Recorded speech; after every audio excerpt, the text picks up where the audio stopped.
आदाब, नमस्कार। आप देख रहे हैं INN चैनल। मैं हूं शेख अहमद अली। इस न्यूज बुलेटिन में आइए नजर डालते हैं दिन भर की बड़ी खबरों पर। दुनिया भर में कोरोना वायरस का कहर लगातार जारी है। इस मोजी वायरस से अब तक यानी आज रात 10 बजे तक 1,33,30,698 लोग मुतासिर हो चुके हैं। इनमें से 77,80,863 अफराद ठीक भी हो चुके हैं। वहीं 5,77,806 अफराद की जान गई है। अब भी 49,71,997 अफराद ज़ेरे इलाज हैं, जिनमें से करीब 60,000 अफराद की हालत तशवीशनाक है। कोरोना वायरस की खौफनाक सूरत हाल के दरमियान तीसरे दिन भी हिंदुस्तान में 28,000 से ज़्यादा नए केसेस रिपोर्ट हुए हैं, जिससे कोरोना मुतासरीन की तादाद 9 लाख से मुतवाजिज़ कर चुकी है और इस दौरान 550 से ज़्यादा अफराद की मौत हुई है। मंगल के रोज़ सेहत और ख़ानदानी बहबूद की वजारत की जानिब से जारी ताज़ा तरीन आदाद शुमार के मुताबिक मुल्क भर में गुज़िश्ता 24 घंटों के दौरान यानी पीर की सुबह 8 बजे से मंगल की सुबह 8 बजे तक इन 24 घंटों के दौरान कोरोना वायरस के 28,498 नए केसेस सामने आए हैं, जिससे मुतासरा अफराद की तादाद बढ़कर 9,06,752 हो गई है। इससे कबल इतवार को 28,637 और पीर को 28,701 केसेस रिपोर्ट हुए थे और उनके मुकाबले में मुतासरीन की तादाद में मामूली कमी वाक़ हुई है। कोरोना वायरस के तेज़ी से बढ़ते हुए केसेस के दरमियान राहत पहुंचाने वाली बात यह है कि इससे सेहतयाब होने वालों की तादाद में भी मुसलसिल इजाफा हो रहा है। गुज़िश्ता 24 घंटों के दौरान मुल्क भर में 17,999 मरीज शिफायाब हो चुके हैं, जिससे शिफायाब होने वालों की मुकम्मिल तादाद 5,71,460 हो गई है। अभी मुल्क में कोरोना वायरस के 3,11,565 एक्टिव केसेस हैं। गुज़िश्ता 24 घंटों के दौरान 553 हलाकतों के बाद मजमूई तादाद 23,723 हो गई है। मुल्क में 2 हिंदुस्तानी दवासाज कंपनियां अलग अलग जगहों पर कोरोना वैक्सीन के इंसानों पर तजुर्बे कर रही हैं और जल्द ही कोई खुशखबरी मिल सकती है।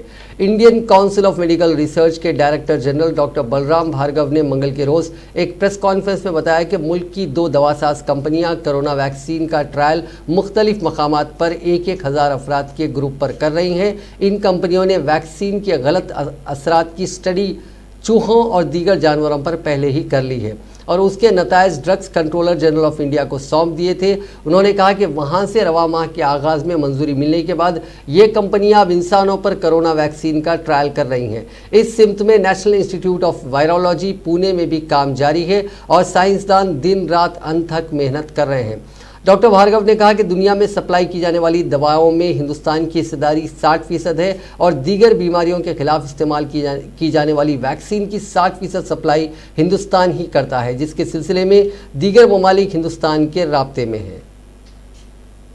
60% of the drugs utilized in the United States of America are of Indian origin. So these are generics produced in India, where India has established itself over the years. This is possibly well known to many people in the world. Having said that, an important fact that is not known is that 60% of the vaccines supplied in the world, whether it be Africa or Europe or Southeast Asia or anywhere, are of Indian origin. So India is perceived and is an important player in the vaccines for supply for the world. That is the most important point to remember. So any vaccine candidate that is produced or developed in any part of the world will ultimately have to be scaled up by India, number one, or by China, because these are the 2 major producers of vaccine in the world, and India is 60% of the vaccines in the world. So that is an important point to remember, and that every developed nation, everyone who's trying to develop a vaccine is aware of, and therefore they are in communication with India for the vaccine distribution ultimately, if it's developed, to the whole world and manufacture as well. Over and above that, there are 2 indigenous candidate vaccines, and they have undergone successful toxicity studies in rats, in mice, and in rabbits, and these data was submitted to the Drug Controller General. Telangana में corona virus से आज शाम 5 बजे तक 10 अफराद की मौत हो गई है, जबकि 1524 नए केसेस दर्ज हुए हैं। इस इजाफे के साथ रियासत में अब तक इस मोजी वायरस से मरने वालों की तादाद 375 हो गई है, जबकि मुतासरीन की मजमूई तादाद 37,745 तक पहुंच गई है। Director of public health and family welfare की जानिब से जारी मीडिया बुलेटिन के मुताबिक आज दर्ज हुए 1524 केसेस में ग्रेटर हैदराबाद से 815 केसेस और रंगारेड्डी जिले से 240 केसेस शामिल हैं। अब तक 24,840 अफराद को ठीक होने पर डिस्चार्ज किया गया है। इनमें आज डिस्चार्ज होने वाले 1,161 अफराद भी शामिल हैं। रियासत में फिलहाल 12,531 एक्टिव केसेस हैं। आज जुमला 13,175 सैंपल्स टेस्ट किए गए, जबकि मजमूई तौर पर रियासत में अब तक 1,95,024 सैंपल्स की जांच की गई है। इसी बीच director of medical health doctor Srinivas ने कहा कि तेलंगाना में 80% कोरोना के मरीजों में कोई अलामात नहीं पाए जाते। मीडिया से बात करते हुए उन्होंने कहा कि रियासत में कोरोना से मुतासिर होने वाले 9,786 अफराद होम आइसोलेशन में हैं। कोरोना वायरस के मरीजों के इलाज को डिसेंट्रलाइज किया गया है। प्रोजेक्ट मेडिकल कॉलेजेस में भी कोरोना का मुफ्त इलाज किया जाएगा। फिलवक्त रियासत के 54 प्राइवेट हॉस्पिटल्स में कोरोना का इलाज किया जा रहा है, जबकि 98 हॉस्पिटल्स को इलाज की इजाज़त दी गई है। तेलंगाना हाईकोर्ट ने हुकूमत को हिदायत दी है कि गांधी हॉस्पिटल में कोरोना वायरस के टेस्ट किए जाएं। मंगल के दिन कोरोना वायरस के टेस्ट और इलाज से मुतालिक दरखास्त पर समाअत की गई। अदालत ने कहा कि गांधी हॉस्पिटल में टेस्ट ना करने पर अफसोस का इजहार किया। अदालत ने कहा कि मरकजी हुकूमत ने जो इख्तियारात दिए हैं उसके तहत खानगी हॉस्पिटल्स को काबू में करें। अदालत ने सवाल किया कि किम्स और यशोदा हॉस्पिटल ने 4 लाख से जायद बिल्स डालने पर क्या कार्रवाई की गई। खानगी लैब्स में तमाम टेस्ट की कीमत का तयन करने की हिदायत दी गई है। हॉस्पिटल में कितने बेड्स हैं और कितने वेंटिलेटर्स हैं उसकी बड़े पैमाने पर तशहीर की जाए, ऐसा अदालत ने कहा। अदालत ने सवाल किया कि नाचाराम ESI हॉस्पिटल में कोरोना का इलाज होगा या नहीं, इसका खुलासा करने की हिदायत दी गई। अदालत ने 27 जुलाई तक मुकम्मल रिपोर्ट अदालत को पेश करने की हुकूमत को हिदायत दी। हैदराबाद के गांधी हॉस्पिटल, जहां पर कोरोना वायरस के मुतासरीन का इलाज किया जा रहा है, वहां की नर्सेस के एहतजाज के बाद अब दर्जे चाहरूम के स्टाफ ने भी एहतजाज शुरू कर दिया। नर्सेस ने उनकी तनख्वाहों में इजाफा और खिदमात को बाकायदा बनाने का मुतालबा करते हुए एहतजाज किया और ड्यूटी का बाइकआउट किया। तो दूसरी तरफ इस अहम अस्पताल के क्लास 4 एम्प्लॉयज़ ने मंगल से एहतजाज शुरू कर दिया। अस्पताल की नर्सेस का कहना है कि नए तकर्रुरशुदा मुलाजिमीन को उनसे ज़ायद तनख्वाहें अदा की जा रही हैं, जबकि वो अस्पताल में कई बरसों से खिदमात अंजाम दे रहे हैं। उनकी तनख्वाहों में भी इजाफा किया जाए। अब क्लास 4 के स्टाफ जारोब कुश, वार्ड बॉयज़ और दूसरे मुलाजिमीन के एहतजाज से सूरत हाल ख़राब हो गई है। Now I'm at the Gandhi hospitals and behind me you can see the protesters. These are the healthcare workers, the frontline workers who are working at Gandhi hospital. They are on dharna since you know that since 4 days. This is the 5th day of the dharna, but it was the nursing staff only which was doing the dharna. But now the sanitation workers, the security guards, the 4th class employees also have joined in the protest, which is around 650 members are on strike at Gandhi hospital. They are sitting exactly in front of Gandhi hospital, as you can see behind me, and their only demand is to give them increase their salary. Director of medical education doctor Ramesh Reddy ने Gandhi hospital में outsourcing मुलाजमीन के एहतजाज पर रद्द-ए-अमल जाहिर करते हुए कहा कि मौजूदा हालात में मुलाजमीन को एहतजाज नहीं करना चाहिए और ये नामुनासिब अमल है, क्योंकि फिल वक्त हुकूमत की मिशनरी बिलखुसूस महकमे सेहत का अमला कोरोना वायरस के खिलाफ मुसलसिल जद्दोजहद कर रहा है। इसके ठीक हालात में एहतजाज करते हुए खिदमात मुअत्तल कर देना न सिर्फ मरीजों के लिए तकलीफदा होगा बल्कि हुकूमत के लिए ये अमल परेशानी का बायस साबित होगा। डॉक्टर रमेश रेड्डी ने कहा कि एहतजाजी मुलाजमीन की तनख्वाह में इजाफे का वाज़ेह तयक़ुन दिया गया है और जहाँ तक आउटसोर्सिंग मुलाजमीन की खिदमात को बाकायदा बनाना है, ये मामला फ़िलहाल अदालत में ज़ेर दौरा है। ऐसे हालात में हुकूमत इस मसले पर कोई फैसला नहीं ले सकती। डायरेक्टर ऑफ मेडिकल एजुकेशन ने कहा कि आउटसोर्सिंग मुलाजमीन को फौरी एहतजाज ख़त्म करते हुए ड्यूटी पर रुजू बकार होना चाहिए। उन्होंने कहा कि खानगी और कॉर्पोरेट हॉस्पिटल्स में कोरोना वायरस और दीगर इलाज के लिए मरीजों से जो ज़ायद रकूमात हासिल की जा रही हैं उसकी हमें कई शिकायत कोई शिकायत मौसूल नहीं हुई है। उन शिकायत की तहकीकात की जा रही है। डॉक्टर रमेश रेड्डी ने मजीद कहा कि खानगी और कॉर्पोरेट हॉस्पिटल्स के खिलाफ शिकायत के लिए एक खुसूसी व्हाट्सएप नंबर दिया जाएगा जिस पर मुतासिरीन अपनी शिकायत करवा सकते हैं।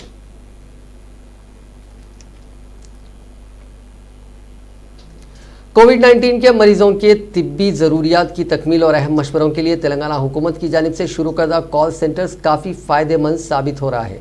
तेलंगाना के वज़ीर बल्दी नज़्म नस्क व शहरी तरक्की के तारक रामाराव को इस सिलसिले में उनके महकमे की जानिब से वीडियो पोस्ट किया गया जिसको KTR ने रीट्वीट किया है। साथ ही महकमे ने एक वीडियो भी ट्वीट किया है जिसमें कहा गया है कि टेली कंसल्टेशन हेल्पलाइन का फ़ोन नंबर 1800445599 है। इस कॉल सेंटर में कोविड-19 के मरीजों के शुबात को दूर किया जा रहा है। साथ ही घरों में अलग थलग रहने वाले मरीजों के इस्तिफसारात के जवाबात भी रोज़ाना की बुनियाद पर दिए जा रहे हैं। इस 2 मिनट 20 सेकंड की वीडियो में डॉक्टर विजय श्रावंती ने कोविड कॉल सेंटर इंचार्ज ने कहा कि इस कॉल सेंटर का आगाज़ 1 जून से हुआ था। उन्होंने कहा कि इस कॉल सेंटर के जरिए कोविड-19 के मुस्बित अफराद और घरों में ही अलग थलग रखे गए मरीजों को अहम मशवरे दिए जा रहे हैं। आलमी वबा कोरोना पर अब खूब सियासत हो रही है। हत्ता कि हुकूमत भी अपनी जिम्मेदारी को भूलकर सियासी शोबेदाबाजी में लगी हुई है। वज़ीर बल्दी नज़्म नस्क के तारक रामाराव हुकूमत पर कोई तनकीद सुनना ही नहीं चाहते। हुकूमत अगर अपनी जिम्मेदारी निभाने में नाकाम होती है तब भी आवाम को हुकूमत से सवाल करने का हक नहीं देना चाहते। कोरोना बहरान को निपटने में रियासती हुकूमत की संगीन गलतियों और नाकामियों को उन्होंने आसानी से मामूली करार दे दिया। KTR ने कहा कि ये एक आलमी वबा है और तेलंगाना हुकूमत इस बहरान से बड़े ही अच्छे अंदाज में निपट रही है, जबकि हैदराबाद के गांधी हॉस्पिटल और रियासत के दीगर अजला की सूरत हाल इसके बिल्कुल मुखालिफ नजर आती है। KTR ने अपोजिशन जमातों और समाजी कारकुनों के एतराज़ात को पूरी तरह रद्द कर दिया। उन्होंने कहा कि कोरोना से सिर्फ 2% मुतासरीन की अमवात हो रही है। ये बयान उन्होंने बड़ी ही आसानी से दे दिया। याद रहे कि इन 2% में कई लोग शामिल हैं और कई जिंदगियां भी, जिनके साथ जुड़े उनके अफराद ख़ानदान और दोस्तों अहबाब भी। वज़ीर KTR के लिए 2% सिर्फ चंद नंबर के अलावा कुछ नहीं, जबकि कोरोना के नतीजे में कई ख़ानदान उजड़ रहे हैं। वाज़ेह रहे कि रियासत में जिन अफराद की मौत कोरोना से बताई जा रही है, इस बात की तहकीक की ज़रूरत महसूस होती है, क्योंकि देखा गया है कि लोग कोरोना से कम और सरकारी अमले की लापरवाही से ज़्यादा मर रहे हैं। अस्पताल अमले की लापरवाही और दीगर अमले की कोरोना मरीजों से दूरी ने कई मरीजों को मौत के घाट उतार दिया है। इस ताल्लुक से कई वायरल वीडियो आज इंटरनेट की जीनत बने हुए हैं। जब इस तरह के इंकशाफात होने लगते हैं तो हुकूमत ने अपने तौर पर सियासी शोबेदाबाजी दिखाते हुए वीडियोस तैयार करवाए, लेकिन ऐसे ठोस इकदाम कोरोना बहरान से निपटने के लिए नहीं किए गए। याद रहे कि कोरोना के नतीजे में किसी ने अपना बेटा खोया है, किसी ने अपना भाई और किसी ने अपना शोहर। कई खानदान अपने घर का रोजगार भी खो चुके हैं, क्योंकि जो फर्द रोजगार से जुड़ा था वो कोरोना की नज़र हो गया। इसमें शक नहीं है कि कोरोना एक आलमी वबा है और ये सबके लिए नहीं है। इससे निपटने में कुछ दुश्वारियां हो सकती हैं, लेकिन अस्पतालों से लाशें गायब हो जाना और लाशें तब्दील हो जाना और फिर जिंदा लोगों को मुर्दा करार देना गलती के ज़मरे में नहीं आ सकते। हुकूमत ने दरअसल शोबे सेहत पर वो तवज्जो नहीं दी जो इस वबा के दौरान दी जानी चाहिए थी। KCR और KTR की तरजीहात कोरोना बहरान के दौरान भी कुछ और ही नज़र आती हैं। इस बदनज़मी के लिए जवाबदार तो हुकूमत ही होगी और KTR चाहते हैं कि अवाम सियासी व समाजी हलके वो सवाल भी ना करे।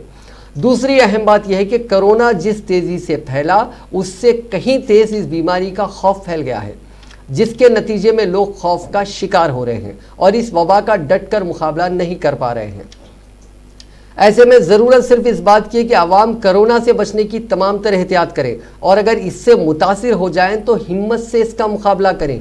इस वबा का फौरी इलाज अभी दस्तयाब नहीं है, लेकिन जल्द ही इसकी वैक्सीन और दवा भी मार्केट में आ जाएगी। याद रहे कि दुनिया भर के साइंसदान, जिसमें हिंदुस्तानी साइंसदान भी शामिल हैं, कोरोना के वैक्सीन की तैयारी के काम में लगे हुए हैं। रूस में इस जानिब काफ़ी अच्छी पेशकदमी की खबर है। समाजी तंजीमों और ऐसे नुमायां समाजी कारकुन जो कोरोना बहरान से बचाव के लिए काम कर रहे हैं, हुकूमत उन सब का ताउन हासिल कर सकती है। आवाम को कोरोना के खौफ से बचाना ज़रूरी है। हद दर्जा एहतियात और सफाई के बाद खौफ से नजात ही कोरोना पर जीत हासिल करने में अहम किरदार अदा करेंगे। उम्मीद है कि TRS हुकूमत अपनी जवाबदेही का एहसास करेगी। और लोगों की मौत को सिर्फ आदादोशुमार की नज़र से देखना बंद करेगी। एक और बात आप जहन नशीन कर लें कि इन हालात में होने वाली हर मौत की वजह कोरोना वायरस नहीं है। कोविड-19 के अलावा बेशुमार ऐसी बीमारियां हैं जिससे हर साल हजारों अफराद की जान जाती है। कोरोना वायरस हमारे जहनों पर इस कदर छाया हुआ है कि आज आपको हर किसी की मौत की वजह कोविड-19 ही लगती है, चाहे वो निमोनिया से मरे हों, मलेरिया से, डेंगू से या फिर हार्ट अटैक से।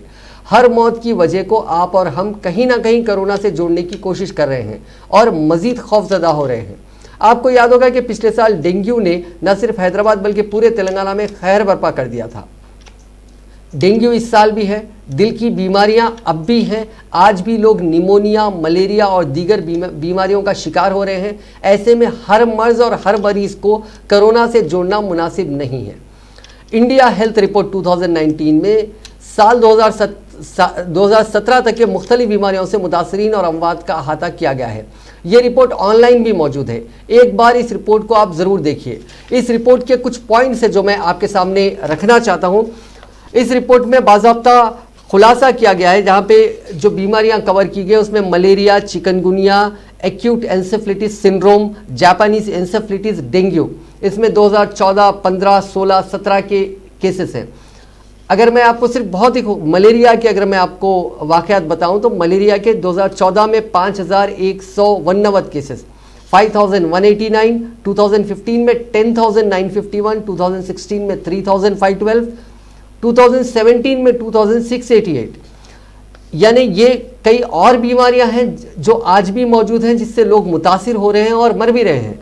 इसके अलावा अदर डिजीजेस का यहाँ पे अगर हम देखें तो एक्यूट डायरियल डिजीज़, इससे 2016 में तेलंगाना में 10 लाख लोग मुतासिर हुए थे और 2017 के प्रोविजनल फिगर्स के हिसाब से 4,87,000। एंटेरिक फीवर, इससे 1,56,115 2016 में और 2017 में 5.5 लाख। एक्यूट रेस्पिरेटरी इन्फेक्शन, इससे 2016 में 11,90,000 के करीब लोग मुतासिर हुए थे और 2017 में 7,68,000। यानी ये जो सांस की जो बीमारी की तकलीफ, एक्यूट रेस्पिरेटरी फंक्शन इन्फेक्शन, अगर ऐसे मान लीजिए अगर आज कोई इस बीमारी से मुतासिर है जिसे सांस लेने में तकलीफ हो रही है तो लोग सीधे समझेंगे कि कोरोना का मामला है। इसके अलावा कई और डिजीजेस हैं जिसकी एक लंबी चौड़ी लिस्ट है, आप ऑनलाइन जाके इस पर रिसर्च कर सकते हैं। और एक जो खौफ आपके दिल में बैठा हुआ है कि हर बीमारी कोरोना है, ऐसा नहीं है। लोग दीगर बीमारियों से भी मुतासिर हो रहे हैं। आप अपने दिल से, अपने दिमाग से कोरोना का खौफ निकाल कर फेंक दीजिए। अगर किसी को कोरोना होने का शक है तो वो टेस्ट करवा सकते हैं। अगर उन्हें सिम्टम्स हैं कोरोना का, जो भी इलाज अवेलेबल है हुकूमत उससे इलाज करवा रही है। कुछ वीडियोस डेफिनेटली आए हैं जहाँ पे मरीजों के साथ बुरा सलूक हो रहा है, लेकिन हर मरीज़ के साथ बुरा सलूक नहीं हो रहा है। लाखों लोग ठीक होकर भी जा रहे हैं। तो लिहाजा आप जो गवर्नमेंट मिशनरी है, प्राइवेट हॉस्पिटल्स हैं, आप कहीं ना कहीं जाएं, इलाज कराएं। इसका इलाज मुमकिन है। हर बीमारी कोरोना नहीं है और कोरोना से मुतासिर होने वाला हर शख्स की मौत नहीं होती है। इसका इलाज मुमकिन है। लिहाजा कोरोना का जो डर आपके दिल में बैठा हुआ है उसको आप पहले निकाल कर बाहर फेंकिए।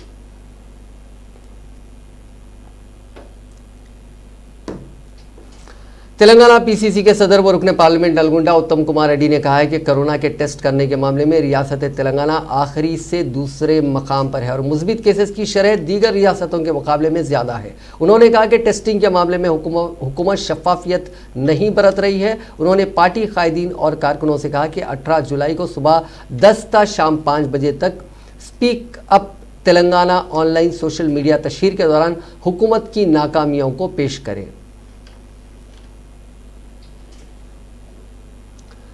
Hyderabad city police commissioner Anjani Kumar ने मीडिया कॉन्फ्रेंस में बताया कि एक बैन रियासती मंशियात की ब्लैक मार्केटिंग करने वाली टोली को south zone task force team और चादरघाट पुलिस ने कार्रवाई करते हुए गिरफ्तार कर लिया। कमिश्नर पुलिस ने बताया कि कोरोना वायरस के इलाज में इस्तेमाल की जाने वाली दवाइयों को ज़्यादा कीमतों में फ़रोख्त करने वाले मेडिकल फील्ड से वाबस्ता 8 अफराद को गिरफ्तार करते हुए उनके कब्जे से 55,000 रुपये नकद और अद्वियात का ज़ख़ीरा जब्त कर लिया गया, जिसकी जुमला मालियत 35,55,000 बताई जा रही है। कमिश्नर पुलिस ने बताया कि इन अद्वियात को कोरोना वायरस का इलाज करने वाली सरकारी दवाखानों को भेज दिया गया। पुलिस ने इस सिलसिले में केस दर्ज करते हुए मुलजिमीन को अदालती तहवील में दे दिया। और दिल्ली से भी इसका लिंक है। Saif Ali Mohammed age 22, medical agency Talab Katta Hyderabad, और फिरदौस मोहम्मद गुप्ता फार्मा डिस्ट्रीब्यूटर में एम्प्लॉय है, सईदाबाद हैदराबाद। ये जो मेडिसिन है हेट्रो कंपनी लोकेटेड जो संगारेड्डी में है वहाँ से बनकर बाहर आता है। और ये लोग जो के वेंकट सुब्रमण्यम एलियस फनी हैं और बाकी लोग मिलकर के एक हैंड से दूसरे हैंड से तीसरे हैंड, थर्ड से फोर्थ, फिफ्थ, हर लोग कमीशन लेते हैं 2000, 4000, 8000 डिपेंडिंग ऑन दी डील। और बाद में ये प्रॉफिट 15000 से 18000 रुपए का प्रॉफिट कमाते हैं। और इसका प्राइस मेडिसिन का 30000 से 40000 रुपए तक हो जाता है। ये जो पूरे आइटम सीज हुए हैं इसमें हमारे ड्रग इंस्पेक्टर के हेल्प से कोल्ड चेन मेंटेन करना बहुत ज़रूरी है। और इसीलिए आपके सामने जो यहाँ रखा हुआ है ये खाली डब्बा है। जो मेन मेडिसिन है वो कोल्ड चेन में रखा हुआ है अभी, और हम लोग इसको इमीडिएटली गवर्नमेंट हॉस्पिटल को भी देंगे। ये पूरे ऑपरेशन में हमारे लोग तेलंगाना भर में महकमे डाक के दफातर में कोरोना की रोकथाम के लिए एहतियाती इकदाम करने का मुतालबा करते हुए महकमे के मुलाजिमीन ने शहर हैदराबाद में एहतजाज किया। नेशनल फेडरेशन पोस्टल तंजीम और federation of national postal organisation Bharatiya Udyogula समख्या संयुक्ता के बैनर तले हैदराबाद के एबिट्स डाक सदन के करीब एहतजाज किया गया। इस एहतजाज में शामिल मुलाजिमीन डाक ने अपने मुतालबे की हिमायत में नारेबाजी की। उन्होंने मुतालबा किया कि कोरोना की रोकथाम तक घरों को जाकर डाक की तकसीम का काम रोकने, रोस्टर बुनियादों पर 50 मुलाजिमीन की खिदमात के साथ साथ पीपीई किट्स की तकसीम करने का मुतालबा किया। Convener national federation postal employees Prasad ने इस मौके पर मीडिया से बात करते हुए कहा कि इस मसले पर कई मरतबा आला ओहदेदारों से बातचीत की गई और उनके सामने मुतालबात रखे गए और उनको मेमोरेंडम भी हवाले किया गया, ताहम उनके मुतालबात पर कोई तवज्जो नहीं दी गई। उन्होंने कहा कि ओहदेदार तमाम से इसरार कर रहे हैं कि वो दफ्तर को आएँ और काम करें। रियासती हुकूमत के फैसलों के खिलाफ रच्चा बंडा प्रोग्राम करने का कुल जमाती इजलास में फैसला किया गया। तेलंगाना तेलुगु देशम सदर एल रमना की क़यामगाह पर कुल जमाती इजलास मुनक़िद हुआ, जिसमें कांग्रेस के संपत कुमार, जन समिति के सदर कोदंडराम, सीपीआई सेक्रेटरी चाड़ा वेंकट रेड्डी के अलावा दीगर ने शिरकत की। इस इजलास में सेक्रेटेरिएट की निज़ामी कार्रवाई, कोविड-19 से निपटने में हुकूमत की नाकामी और दीगर उमूर पर हुकूमत के मौक़िफ़ के खिलाफ एक मुनज़्ज़म हिकमत अमली पर तबादला ख्याल किया गया। जन समिति के सदर कोदंडराम ने गन पार्क प्रोग्राम के दौरान गिरफ्तार करने की शदीद मज़म्मत की। उन्होंने कहा कि अपोजिशन को एहतजाज करने का हक़ हासिल है, लेकिन टीआरएस हुकूमत ने वो हक़ भी उनसे छीन लिया है। కోవిడ్ చికిత్సకు ఇవాళ హైదరాబాద్లోను జిల్లాల్లోనూ సౌకర్యాలు కల్పించాలి, ఉన్న సౌకర్యాలను ఇంకా విస్తరించాలని మేము మొట్టమొదట కోరుతా ఉన్నాం. అసంఘటిత రంగ కార్మికులు, చేతి వృత్తులు, చిరు వ్యాపారులు, గల్ఫ్ కార్మికులు వీళ్ళందరూ కూడా బతుకు చిక్కిపోయినటువంటి నేపథ్యంలో నవంబర్ నెల దాకా ప్రతి నెల 7500 రూపాయల నగదు ఉచితంగా రేషన్ ఇవ్వాలని నేను ఇవాళ ప్రభుత్వాన్ని డిమాండ్ చేస్తా ఉన్నాను.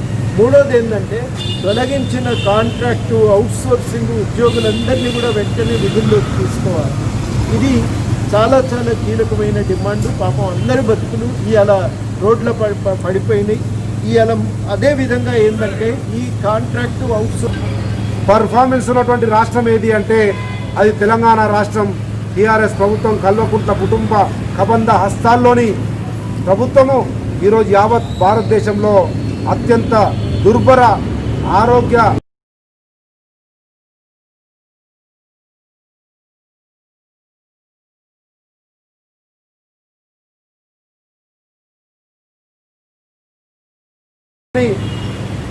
మిగతా ఇన్ఫ్రాస్ట్రక్చర్ కానీ జిల్లా ప్రభుత్వ ఆసుపత్రుల్లో కానీ ఎక్కడ కూడా ఇటువంటి దుర్భర పరిస్థితులు లేవు. वज़ीर पंचायत राज जरब अली दयाकर राव ने बीजेपी कायदीन को मशवरा दिया कि वो हुकूमत और टीआरएस पार्टी के खिलाफ आयद किए जाने वाले इल्ज़ामात और तनकीदों से बाज आ जाएं। उन्होंने बीजेपी कायदीन की जानिब से कोरोना वायरस पर काबू पाने में हुकूमत की नाकामी और तसाहली बरतने जैसे इल्ज़ामात की सख्त मजम्मत की। उन्होंने कहा कि इस तरह के इल्ज़ामात में कोई सदाकत नहीं है और ये बेबुनियाद इल्ज़ामात हैं। वरंगल ज़िले में रैतु वेदिका के संग बुनियाद तकरीब से खिताब करते हुए दयाकर राव ने कहा कि कोरोना वायरस पर काबू पाने और वबा को फैलने से रोकने के लिए मुल्क भर में सबसे पहले तेलंगाना रियासत ने चौकसी अख्तियार की थी। उन्होंने कहा कि सबसे पहले लॉकडाउन भी तेलंगाना हुकूमत ने ही शुरू किया था, बाद अज़ां कई रियासतों में लॉकडाउन शुरू किया गया। उन्होंने कहा कि TRS हुकूमत की जानिब से लॉकडाउन के ऐलान के कई दिन बाद मुल्क में बीजेपी ज़ेर इख्तिदार रियासतों ने लॉकडाउन का ऐलान किया। उन्होंने कहा कि कोरोना वायरस की वबा सिर्फ तेलंगाना तक महदूद नहीं है, हुकूमत के इक़दामात से इस वबा को काफ़ी हद तक फैलने से रोका गया है, जबकि बीजेपी ज़ेर इख्तिदार वाली रियासतों में तेज़ी के साथ वायरस फैल रहा है। कांग्रेस के कारगुजार सदर व रुकन पार्लियामेंट मल्काजगिरी रेवंत रेड्डी ने इल्ज़ाम आयद किया है कि चीफ मिनिस्टर चंद्रशेखर राव निज़ाम के ख़जाने को हासिल करने के लिए सेक्रेटेरिएट को मुनहदम कर रहे हैं। प्रेस कॉन्फ्रेंस से खिताब करते हुए रेवंत रेड्डी ने कहा कि तकरीबन 2 हफ्ते तक चीफ मिनिस्टर चंद्रशेखर राव अचानक रोपोश हो गए। उन्होंने कहा कि 29 जून को सेक्रेटेरिएट की इमारत मुनहदम कर देने हाईकोर्ट की इजाज़त दिए जाने के बाद से चीफ मिनिस्टर चंद्रशेखर राव अचानक गायब हो गए और अब हाईकोर्ट की जानिब से इन्हिदामी कार्रवाई पर रोक लगाए जाने के बाद 11 जुलाई को चीफ मिनिस्टर अचानक नमूदार हो गए।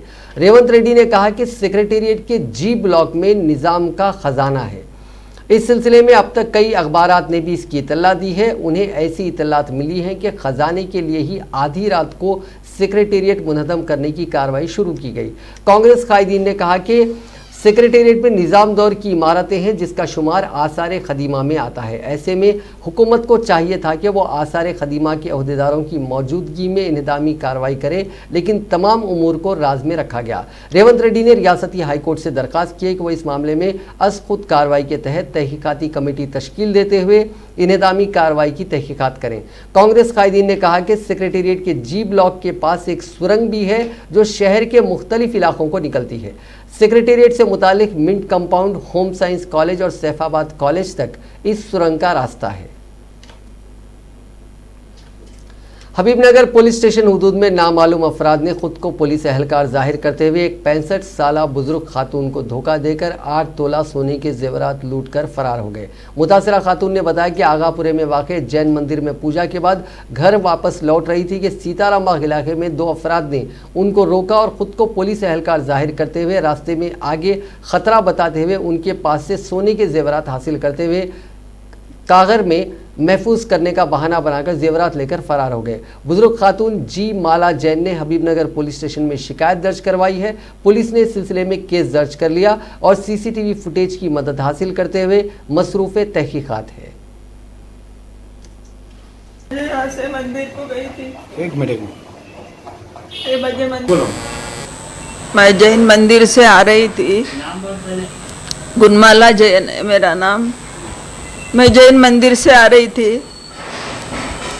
और ऐसा बंडी जा रही थी तो आमली में, और फिर बाद में रास्ते से आ रही थी मैं, वहाँ से एक जना वहाँ से बुला रहा था।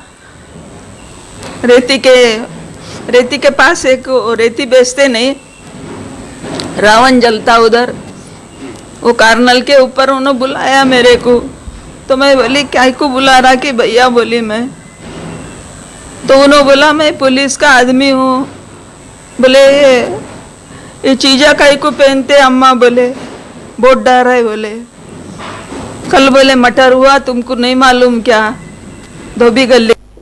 कोविड-19 गाइडलाइंस के खिलाफ स्नूकर पार्लर चलाने पर ईस्ट जोन टास्क फोर्स ने आज मलकपेट में ओक्स डूड स्नूकर पार्लर पर धावा करते हुए 14 प्लेयर्स को गिरफ्तार कर लिया। गिरफ्तार शुदगान में स्नूकर पार्लर के ओनर शोएब बेंजामिन भी शामिल हैं। उन्हें मजीद कार्रवाई के लिए चादरघाट पुलिस के हवाले किया गया।